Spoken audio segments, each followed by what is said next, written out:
So my name's Serge Valangi. I'm a professor at the University of Copenhagen, and Evan and I go back almost to the beginning of LDV. I met him shortly after he started it, and I had just moved to New York City, and that was 11 LDV Vision Summits ago. So it's been really a pleasure to work with him on these summits, and also to just to get to know that network that he's created. So. But right now, what I would like to do is introduce the next keynote, and it's really a privilege to introduce Dr. Jan Kautz, who is the Vice President of Learning and Perception Research at NVIDIA. Jan leads a team advancing AI through visual perception, generative models, efficient deep learning, and foundation models. Their award-winning work, often featured in the media, aims to accelerate humanoid robotics development. His keynote is titled Bringing Humanoid Robots to Life with NVIDIA's New Simulation and Generative AI Tools. Take it away, Jan. Thank you so much, Serge. Good to be here.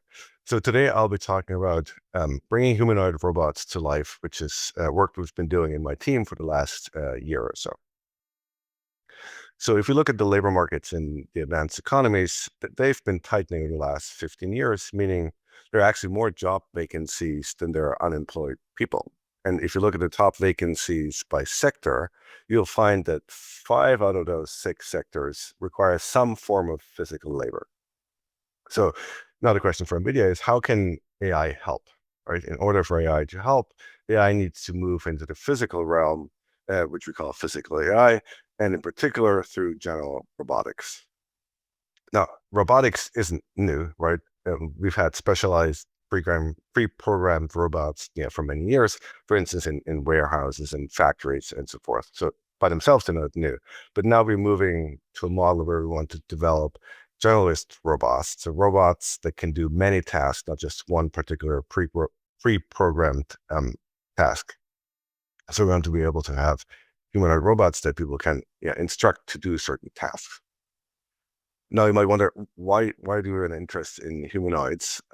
Well, if you want generalist robot intelligence, you need general purpose hardware. And humanoid robots are very versatile, just like humans are versatile. We can do many different tasks, so it makes sense to mimic the robots on our own bodies. There's some other advantages. Humanoids can seamlessly integrate with the human world because we as humans, we build the world around us to suit our need, to suit our bodies, and it makes sense as a result for humanoid robots to have the same shape and physique.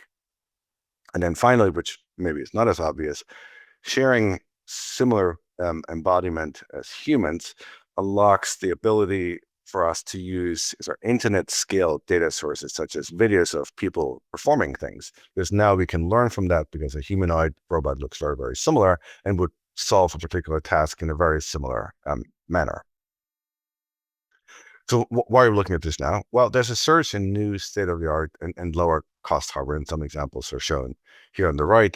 And the cost for a humanoid robot used to be over $1 million 25 years ago, but now the cost is about the cost of a small car, and we expect it to go down even further in price. So how do we build generalist robot models? So we sometimes call this a 3-computer problem. So we need to build sort of the foundation model that is the humanoid brain, which we do in the cloud on our GGX system. So that's training. Then we need to simulate robots and doing tasks in sim, and that is to make sure that they do it correctly. And then finally, for them to be able to run on real humanoid robot hardware, we also need a computer on the humanoid itself. So we've spent about the last year building a foundation model. So it's the humanoid brain in my team, and this is called GR00T N1, which is just announced and released last week at NVIDIA's GTC conference. So GR00T N1 is the first humanoid foundation model that's open, fully customizable, and works across different embodiments.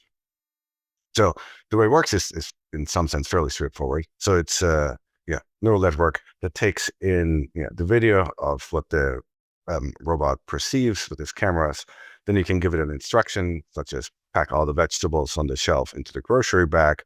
The neural network interprets this and outputs actions or motor actions for the robot to follow.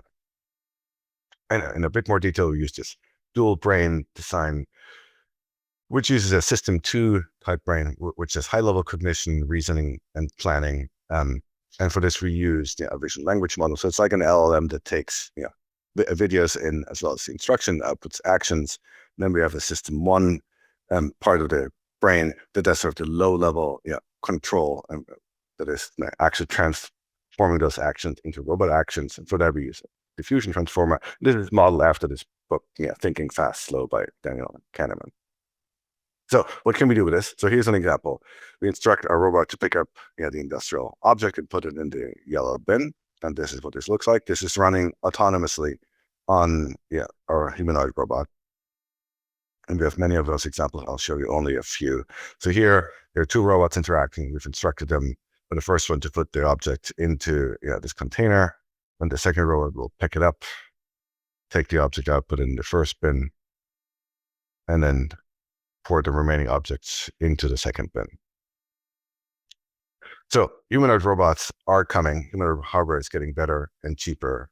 The robot brains will become much more mature than what we have now. And we see a similar trend to what we've seen in large language models, where we first build generalist models, which then other companies will probably take and build sort of downstream specialized generalists. So in LLMs, that could be like a coding agent or like an LLM specifically for healthcare. And we anticipate something similar for robotics. We build generalist models, but then there will be lots of downstream applications for specific use cases.